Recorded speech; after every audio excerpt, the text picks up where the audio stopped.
wabarakaatu. Wacan daawadayaal kusoo dhawaada muuqaal kale iyo wararkii ugu dambeeyey ee dalkeena hooye ee Soomaaliya. Qodobada aan idin hayno waxaa ugu waaweyn su'aalo culus oo ka dhashay kiiskii Professor Cabdiwahaab ee ka dhanka ah Ra'iisul Wasaare Roble, musuqmaasuq lala yaabay oo ka dhacay wasaaradda caafimaadka ee Puntland, sidee maamulka Puntland xubin uga weyday guddiga dib u eegista dastuurka ee aqalka sare ee Soomaaliya. Faahin ayaynu kaga haynaa warbixintaasi. dowladda Soomaaliya oo ku dhawaaqday inay dalka ka jirto abaar daran, madaxweynaha Somaliland oo la kulmay ergada dhexdhexaadinta, xasan sheekh iyo imaaraadka qatar ma loo eeriyo doonaa imaaraadka dartiis. Qodobada iyo qodobo kale oo faahfaahsan oo dhammaystiran ayaynu idinkugu soo gudbin doonaa wararka iyaga halkan aanu kusoo gudbino. Ugu horreynsi haddii ay tahay marka koowaad aadna soo booqatay, fadlan subscribe inoo saar janalkan. Sidoo kale muuqaalkan haddii uu kaa soo horbaxo sheer gare, sidoo kale like gare si aanay kuu dhaafin muuqaalada halkan aan kusoo gudbino. Fadlan gambaleelka furo, aad baan kaga mahad celinaynaa. aan ku horreynay fadhigii aqalka sare ee baarlamaanka jamhuuriyadda federaalka ayaa maanta iska dhex doortay 5 xubnood oo ka mid noqonaya guddiga dib u eegista dastuurka qabyada. guddigan ayaa ka kooban 10 xubnood oo labada aqal mid kasta qaato 5. xubnaha aqalka sare ayaa kala ah senator cabdi xasan cawaale oo galmudug ka soo jeeda, senator iftiin xasan baasto oo jubbaland ka soo jeeda, senator cabdullaahi sheekh ismaaciil oo jubbaland ka soo jeeda, senator xasan xuseen xaaji oo koonfur galbeed ka soo jeeda, iyo senator saalax axmed jaamac oo somaliland ka soo jeeda. golaha shacabka ee baarlamaanka jamhuuriyadda ayaa sidoo kale 5 xubnood kusoo daraya iyadoo la ilaalinayo dheelitirka waxqaybsiga beelaha Soomaaliyeed.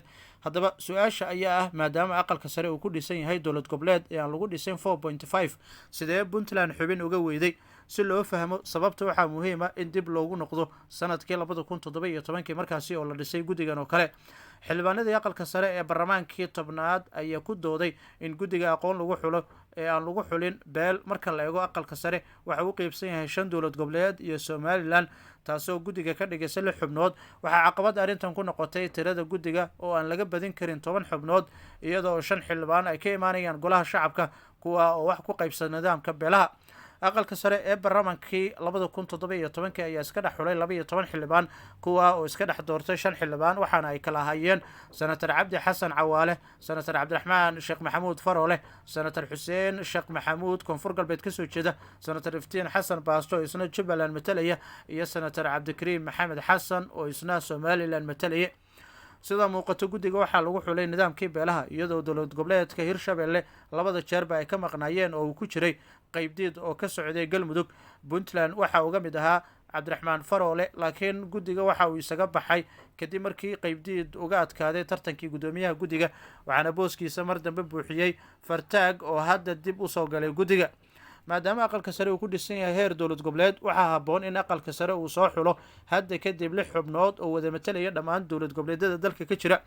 ugu dambeyn Puntland waxay xubin ku heli doontaa golaha shacabka ee baarlamaanka jamhuuriyadda, laakiin xubintii Puntland ay lahayd ama heli lahayd ee aqalka sare waxaa ku fadhiya fartaag, maadaama Puntland sanadkii ay ku guuleysatay shirguddoonka aqalka sare 2017 uu fadhiyey xildhibaan Mawlid Guhaad oo ka socday Jubbaland.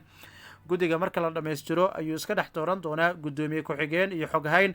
waxaa la isweydiinayaa ma dhici doontaa in mar labaad loo doorto hogaamiye kooxeedkii hore cabdi xasan cawaale. sidoo kale waxaa la dhisayaa guddi muhiim ah oo islamarkaana madax bannaan ee dib u habeenta dastuurka qayb ka ah, kaasi oo madax ka ahaan jiray, rabbi ha u naxariistay, qoraagii caanka ahaa ee maxamed afrax. isla arrintan ayaa waxaa siyaabo kala duwan uga falceliyey siyaasiyiin iyo shacab, kuwaasi oo aragtiyo kala duwan durbaba dhiibtay. waxaa ka mid ah maxamuud bashiir jaamac oo ka mid ah dadka wax ku qora warbaahinta, islamarkaana kasoo jeeda deegaanka aadna ula socday arrimaha Puntland. waxa uu yiri ama qoraalkiisa ku sharaxay sababta u arko inay Puntland wax ku weyday. haddii aan markii hore aqalka sare ku darsan lahayn senator matalaya beesha 5aad, maanta xaaji iftiin baastow xubin guddi iskuma haysneen ee bannaankay noo oolaan lahayd haddii uu ilaahay ku idmayay, ayuu yiri. Puntland haddii ay rabto in guddiyada iyo hay-adaha dowladda ay saami xoogan ka hesho, waa taqaanaa jidka ay u mari lahayd. ee dhibaatadu waa in aan Puntland oo idil wax loo raadinaynin, buu raaciyey. jaamac ayaa iftiimiyey sida ay Puntland ugu dulman yihiin dad badan oo halkaasi ku dhaqan oo aan matalaad micno la lahayn. 6 beelood oo ku abtirsada beesha 5aad ayaa Puntland dega oo saami xoogan ka keeni lahaa arrimahan, ayuu ku doodayay.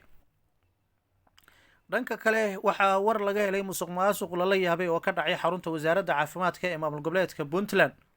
wasiirka wasaaradda caafimaadka maamulka puntland jaamac faarax xasan ayaa xaqiijiyay in la luunsaday 3 kartoon oo ay ku jireen buskutka plumnut loo yaqaano oo lagu talagalay in la siiyo caruurta ay soo wajahdeen nafaqadarrada.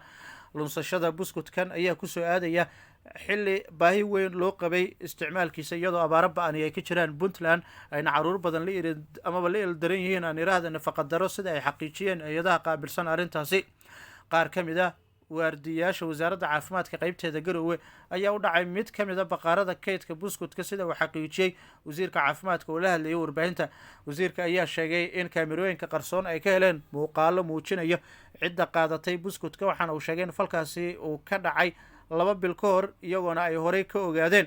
waxa uu iska fogeeyey inay mas-uuliyiintu ku lug leeyihiin arrintan, isagoo sheegay inay haatan socoto baaritaan iyo sidii shaqaalaha dembigaasi galay loogu qaadi lahaa islamarkaana maxkamad loo soo taagi lahaa.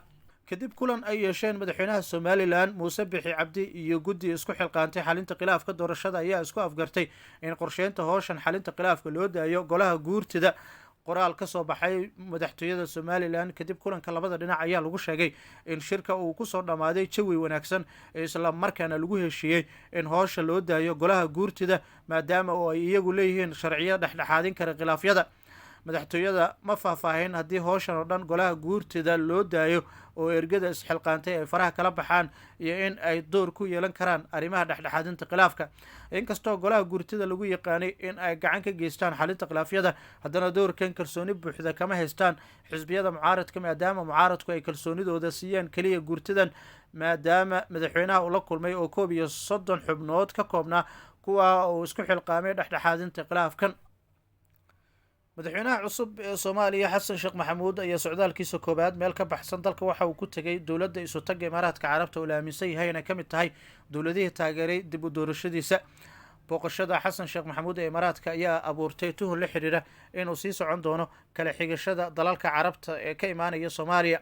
dowladda imaaraadka waxaa la fahamsan yahay inay gacanteedu gaadhay ilaa 3 musharax habeenkii ugu dambeeyey ololaha doorashada madaxweyne. culayskii ay imaaraadka ku dhex lahayeen soomaaliya aan iraahday ayaa la weeqay intii ugu badneyd muddaxileedkii madaxweyne farmaajo, balse dagaal sanadeedkii dhex maray farmaajo iyo rooble ayaa wax badan u taray dowladda imaaraadka, kuwa oo helay fursad ay kula dagaalami karaan nidaamkii madaxweyne farmaajo, gacanna ku siin karaan musharaxiinta isbedeldoonka ahaa.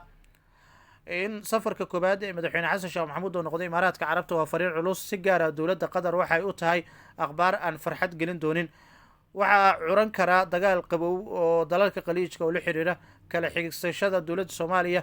inkastoo ay aada ugu kala fog yihiin danaha ay labadaasi wadan ka leeyihiin soomaaliya, haddana qatar ayaa soomaaliya ka hirgelisay dhismo wadooyin iyo sidoo kale mashaariic muuqata 5 sano ee lasoo dhaafay oo ay si buuxda u taageerayeen dowladdii nabad iyo nolol madaxweyne cabdulaahi farmaajo. ganacsiga iyo deegaanka ay soomaalidu ku haysato imaaraadka waa fariin aan la dafiri karin sida ay mashaariicda ay uga dhex wadeen soomaaliya. muddo xileedkii hore ee xasan sheekh aada uma soo jiidan shacabka soomaalida. farmaajo ayaa xiray xero ciidan oo imaaraadka uga furneyd magaalada muqdisho, taasoo shacabka qaarkiis ay soo dhoweeyeen. sida labadan wadan loo wada haysan karo ayaa ka mid ah su-aalaha ku maqan dhanka madaxweyne xasan sheekh. qatar weli waa muhiim, waxa ay muhiim u tahay mashaariicda ka socota soomaaliya. caleemasaarkii madaxweyne xasan sheekh waxaa la xasuustaa in wasiiru dowlaha arrimaha dibadda ee dowladda qatar inuu ahaa qofkii uu ugu khudbadda gaabnaa ee goobtaasi ku sugnaa. wax nuxur ah ma uusan sheegin mana muujin micnaha xiriirka mustaqbalka ee labada dal, taasoo lagu fasiray in ay markaasi gadood ka qabaan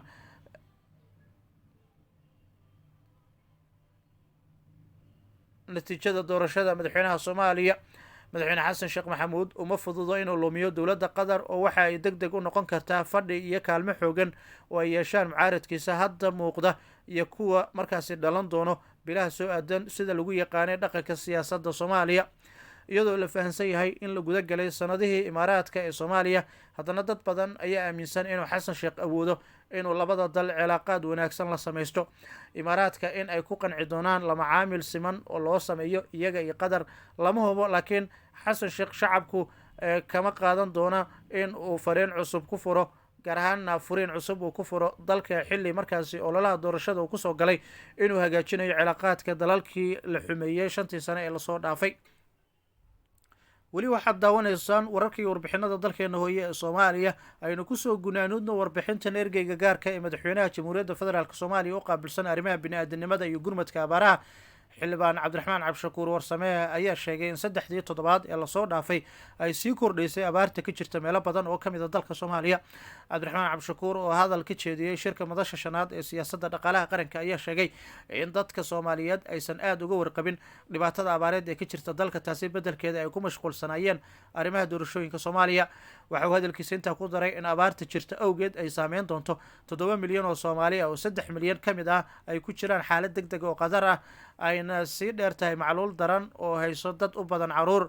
ugu dambeyn waxa uu sheegay in gurmadka lasoo gaarsiinayo dadka ay abaartu ku saameysay soomaaliya ay aada u yartahay, maadaama dalalka caalamka ay ka jiraan dhibaatooyin kala duwan oo keeni kara ama keeni waayey in ay gurmad sameeyaan. soomaaliya ayaa waxaa xilligan ka jirta abaar daran oo saameysay dadka iyo dunyada, waxaana hay-adaha samafalka iyo dowladda soomaaliya ay ka gaabiyeen wax u qabashada dadka ay saameysay abaartaasi. guud ahaan intaa ayaan kusoo afmeeraynaa warkii iyo warbixinadii ugu dambeeyey ee dalkeena hooye ee soomaaliya. haddii muuqaalkan uu soo gaaray, subscribe inoo saar janalkan, sidoo kale like garee muuqaalkan oo u sheer garee asxaabtaada. mahadsanidid.